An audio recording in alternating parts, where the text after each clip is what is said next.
நாம் மனம் திரும்பும் பொழுது நாம் உபவாசத்தோடும் அழுகையோடும் முழு பலத்தோடும் முழு ஆத்மாவோடும் நாம் தேவனிடத்தில் சாய்ந்து நம்முடைய வஸ்திரங்களை அல்ல இருதயத்தை கிழித்து சுத்திகரிப்புக்காக தேவ சமூகத்தில் நிற்கும் பொழுது தேவன் சுத்திகரிக்கிறது மாத்திரமல்ல, ஆசீர்வாதத்தை திரும்ப தருகிற தேவனாயிருக்கிறார். ஹல்லேலூயா. சுத்திகரிப்பு அவசியம், சுத்திகரிப்பு உண்டாயிருக்கும், அதோடு அவர் விட்டு விடுவது இல்லை.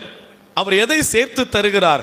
நீ இழந்த பட்சித்த வருஷங்களா இருக்கலாம், உங்களை பட்சித்து போட்ட நன்மைகளா இருக்கலாம், பட்சித்து போட்ட காலங்களா இருக்கலாம், ஒருவேளை திறமை தாளந்துகளா இருக்கலாம். ஒரு நாட்கள்ல நான் இப்படி செஞ்சேன், இப்போ நான் இப்படி இருக்கிறேனே, ஏன் ஏன் ஏதோ ஒரு காரியம் உங்களை சோர்வுக்குள்ளாய் கொண்டு போய் உங்களை செயல்பட விடாதபடி முடக்கத்தில் இருக்கிறீங்க.